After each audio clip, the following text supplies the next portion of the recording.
passed around or traded to 6 or more readers. It's an industry employing 1,000+ writers, artists, editors, letterers, and assorted spear carriers, men and women, white and Negro, and what have you. It's a form of storytelling that arrays newsstands with superhero fantasy and talking ducks, though those are outnumbered of late by monsters both supernatural and human, as well as cowboys and Indians, romance and war, and science fiction, even adaptations of classic literature. Turn to page 345 in Great Expectations, class. Timmy, that's page 16 in your classic comics. The chief audience is kids, but grown-ups indulge too, especially veterans who learned to read portable funny books bought at the PX in the Second World War and more recently Korea. Me, I work in that industry, albeit on the fringes. My name is Jack Starr, and I'm the vice president of the Starr Syndicate, where that more respectable brand of comics is sold to newspapers nationwide, the comic strip. As it happens, Starr is, of the various syndicates, the one most closely aligned with the comic book industry. I'll tell you more about that in the pages to come, and about myself and my interesting boss, Maggie Starr, who happens to be my stepmother, as well as the world's second most famous striptease artist, after Gypsy Rose Lee, retired. What's important for you to keep in mind is how big, how popular the comic book industry is right now, and how everybody and your Uncle Charlie wants to kill it. What the hell? Every murder mystery needs a victim. Chapter 1. Nothing funny about funny books.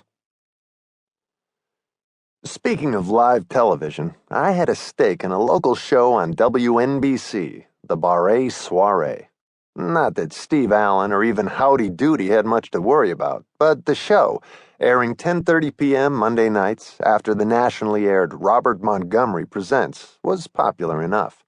Harry Barré was a chatty disc jockey who made a mark doing on-air interviews with recording stars between platter spins. His NBT-FM radio show, Sway with Barré, had a decent following among borough-bound housewives taking a mid-afternoon beer or gin break.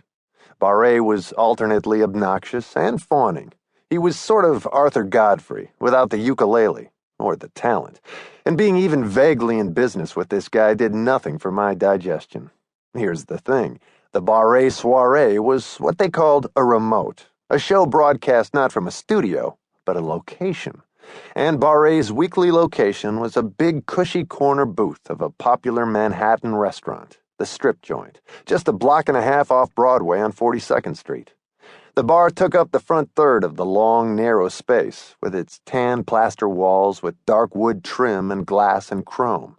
This fed into the restaurant itself, tables and new comfy tufted booths, replacing the original wooden ones. Maggie Starr and I owned the Strip Joint, and that was really just an afterthought.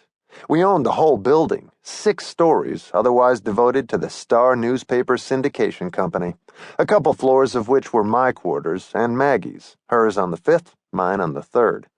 A Chinese restaurant used to take up the main floor, but after Maggie found a fingernail in an egg roll, we reluctantly went into the restaurant business, more for her own dining convenience than an actual investment.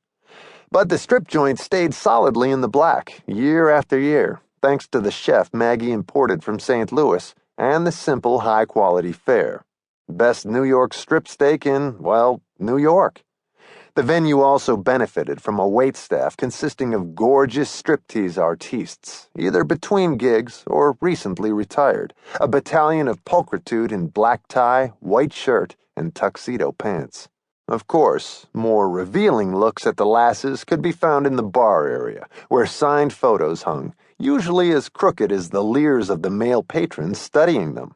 Elsewhere in the joint, comic strip characters rode the walls, courtesy of big-name cartoonists, encouraged by their usually absent hostess to contribute to the comic strip ambience. Mostly Star Syndicate stuff like Wonder Guy, Batwing, and Mug O'Malley, but also Dick Tracy, Little Orphan Annie, and Alley-Oop. Mostly these were grease pencil drawings done right on the plaster, but the back wall had framed original comic strip artwork. The stripping theme, both burlesque and funny page, had come to attract 2 very different crowds, a luncheon 2 martini.